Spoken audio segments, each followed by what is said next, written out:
fief de l'État islamique, le stade noir de Raqqa. Bonjour mesdames et messieurs, nos passionnés d'histoire avec un grand H et nos férus de petites histoires constituant l'histoire.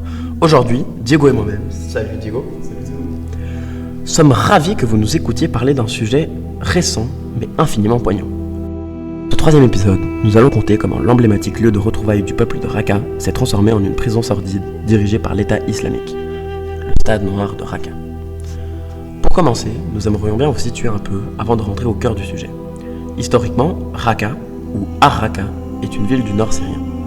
Chargée d'histoire, au vu de sa situation avantageuse par rapport à l'Euphrate, le fameux fleuve, la cité se voit devenir le foyer de nombreuses civilisations.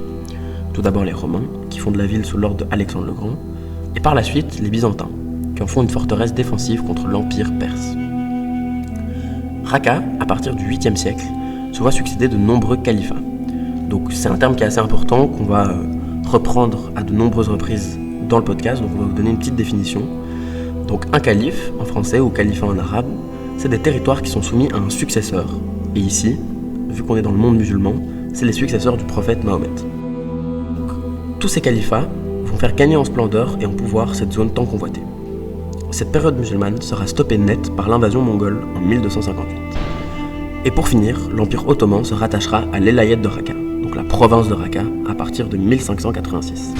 Peu à peu, Raqqa accueille les populations bédouines et les réfugiés circassiens venus du Caucase russe, donc c'est des populations de la Caucase Nord.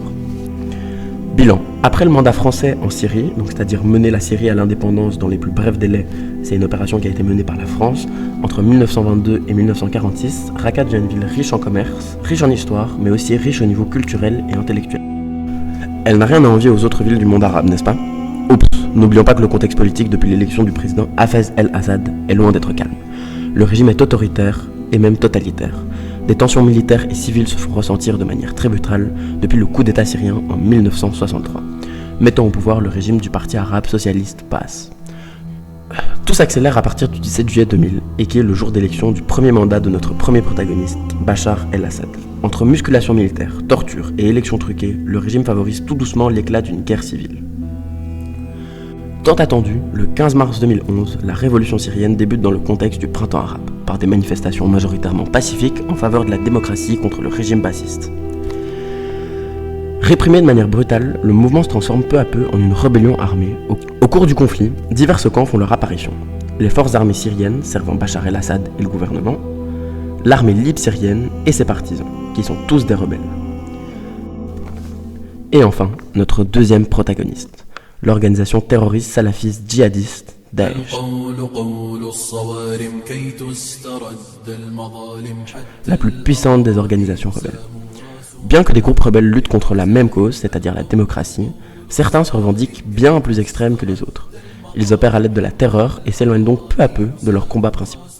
Les groupes clandestins dont on parle sont la plupart du temps salafistes djihadistes. C'est une vision de l'islam dite extrême, qui prône l'instauration d'un État islamique par la violence. En gros, ces groupes veulent dicter leur islam là où ils s'installent. Vous comprenez donc bien qu'il y a un certain paradoxe là-dedans. Ils se battent pour la démocratie, mais ils utilisent la violence pour instaurer leur islam.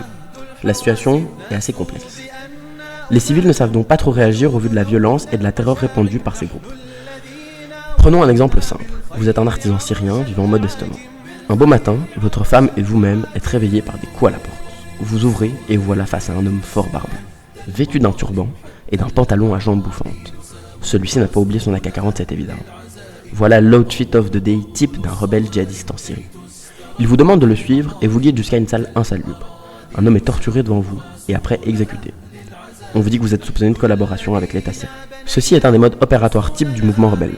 La terreur est leur arme la plus puissante. Je vais maintenant laisser la parole à Diego, qui va rentrer dans le vif du sujet. Maintenant le cadre exposé, nous pouvons enfin vous parler de notre ville Raqqa, devenue le fief des djihadistes de l'État islamique en 2014. La ville fait bien peur à voir. Les femmes sont obligées de porter le hijab, les hommes se baladent armés en rue et la charia est pratiquée à la... Mais pourquoi cette ville spécialement est aussi importante pour Daesh et en deux? Tout d'abord, la ville tombe dans les mains de Daesh d'une manière assez classique.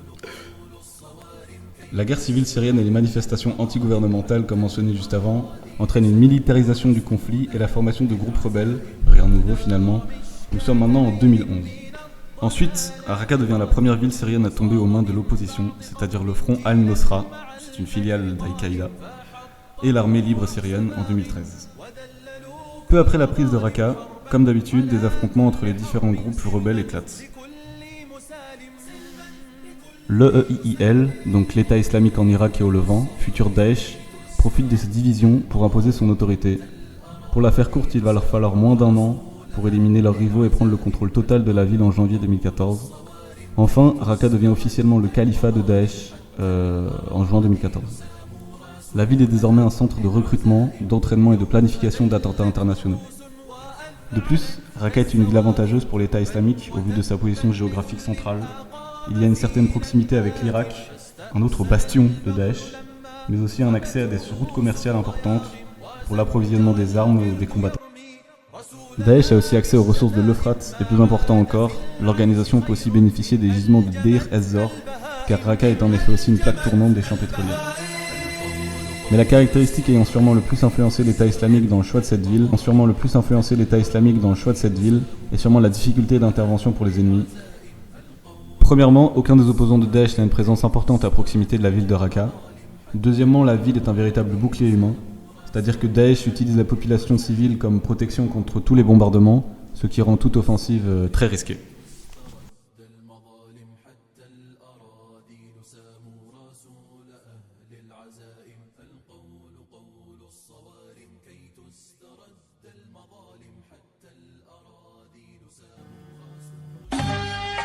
En plein centre de la capitale du gouvernorat de Raqqa, une figure imposante se dessine parmi les mosquées, les jardins pour enfants ou les hôpitaux qui l'entourent. C'est le stade de foot de la ville.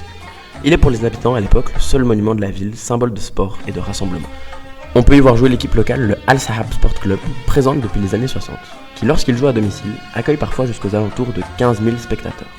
Mais alors, quel va être le sort de ce stade, emblème culturel de la ville de Raqqa, lorsque l'État islamique vient imposer son autorité sur la cité? Vous vous doutez bien que le surnom Stade Noir de Raqqa s'inspire certainement de quelque chose de pas fort joyeux, n'est-ce pas? On vous explique tout. En une après-midi, le stade est entre les mains des hommes de Daesh. Nous y entendons par là que les matchs de foot y sont désormais strictement interdits. Vous ne le savez peut-être pas, mais certaines activités sont strictement prohibées par Daesh. Non seulement eux, mais aussi par tous les groupes musulmans interprétant de manière stricte la charia, c'est-à-dire la loi islamique. Cette interprétation de l'islam va donc toucher toutes les populations vivant sous le dogme de Daesh. Le foot est donc interdit à Raqqa, mais aussi l'utilisation de la technologie, le théâtre, la musique occidentale, les jeux pour enfants et encore bien d'autres moyens d'occupation. Le stade est en quelques semaines transformé en forteresse pour les djihadistes et hommes de l'État islamique. Il devient très vite le QG de Daesh. Quand on cite le mot QG, on y entend un lieu d'approvisionnement d'armes, de soldats, mais aussi de prisonniers. Oui, vous avez bien entendu. À partir de 2014, des infidèles ou traîtres, comme surnommés par l'État islamique, sont emmenés brutalement dans les sous-sols du stade. Les prisonniers incluaient des activistes, des journalistes, des opposants politiques, des présumés espions ou même des habitants accusés de ne pas respecter la charia, comme expliqué juste avant. Des rumeurs circulaient dans les rues de Raqqa. Torture, mort, châtiment sont les mots associés au centre sportif désormais prénommé Stade Noir à partir de 2015. La plupart des gens entrant dans cette prison improvisée ne revoyaient pas la lumière du jour. Selon le témoignage d'un prisonnier survivant, ayant voulu rester anonyme, qui est disponible sur YouTube d'ailleurs, des dizaines de milliers de Syriens ont été enfermés, torturés et tués entre 2014 et 2017, c'est-à-dire l'année de libération du stade par l'armée syrienne. Vous êtes d'abord capturés et ensuite exilés dans une cellule d'isolement dans le but de minimiser le contact humain. Pour les soupçonnés d'espions ou opposants politiques, cet isolement est une stratégie pour avouer. Si vous avez plus de chance, vous pouvez être transféré dans un dortoir d'environ 30 à 40 mètres carrés, contenant entre 60 et 70 personnes. Bien évidemment, les conditions humaines sont épuisantes physiquement parlant. Il fait humide, chaud et des maladies circulent de prisonnier en prisonnier. Psychologiquement, c'est souvent là que les détenus craquent. Les soldats montrent des vidéos d'exécution en tant qu'exemple. Parfois pire, l'exécution est publique et rappelle la cruauté des soldats de Daesh. Alors voilà ce qui se passe dans le Stade Noir de Raqqa. Mais ce n'est pas tout, vous vous doutez bien que pour faire partie de cette série de podcasts, il manque un ingrédient clé, c'est bien sûr la torture.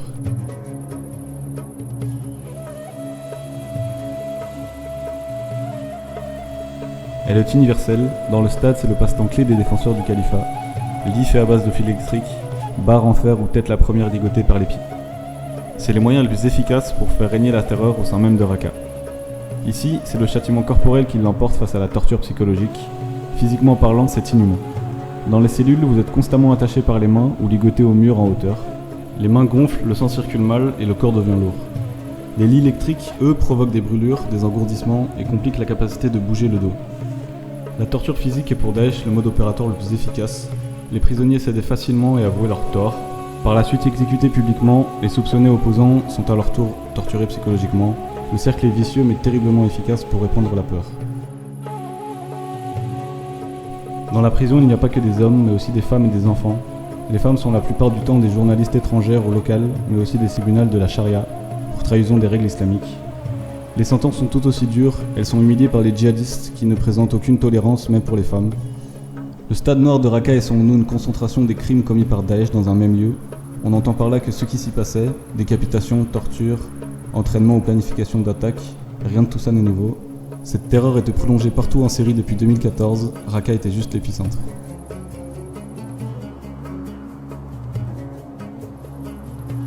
Aujourd'hui, il est difficile de comprendre les mécanismes derrière la torture menée par Daesh. Certains peuvent se dire que ces êtres sont inhumains, et c'est juste le fruit d'un déséquilibre mental ou d'une folie innée. Mais Diego et moi avons mené l'enquête. Car oui, la cause de ces actes d'une violence extrême est bien plus profonde qu'on ne l'imagine. Les djihadistes de l'État islamique sont souvent jeunes, entre 20 et 30 ans pour la majorité, parfois plus jeunes. C'est la notion d'endoctrinement qui est très importante à comprendre. Né dans un environnement conflictuel, choisir un camp n'est pas une décision simple, car c'est le destin d'une vie qui est en jeu. Il suffit d'être au moindre moment dans une position de faiblesse au niveau mental, que c'est déjà trop tard. Un peu perdu, un groupe vous donne de l'importance et un rôle. Vous vous sentez acteur d'un projet révolutionnaire. Plein de promesses vous sont faites, et peu à peu, vous êtes de plus en plus inconscient. Cela commence avec la promesse que vous irez au paradis. Vous exercez donc les tâches qu'on vous donne, et le cerveau finit par être totalement emporté avec vous dans cette quête de répandre l'islam par la violence.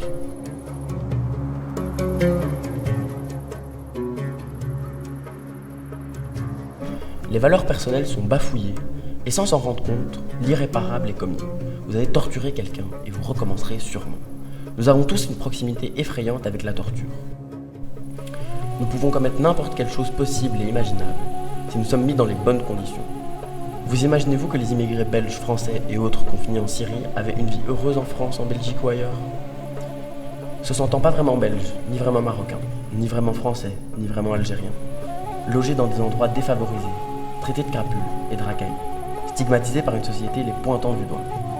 Mais un jour, un groupe de personnes leur donne de l'importance, celle dont ils ont toujours rêvé. Le choix est à ce moment-là vite fait. L'esprit est lui aussi finalement torturé.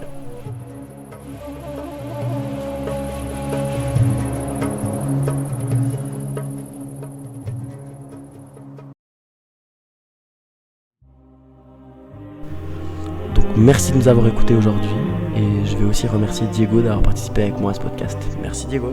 Merci Théodore, c'était très sympa. Allez, au revoir.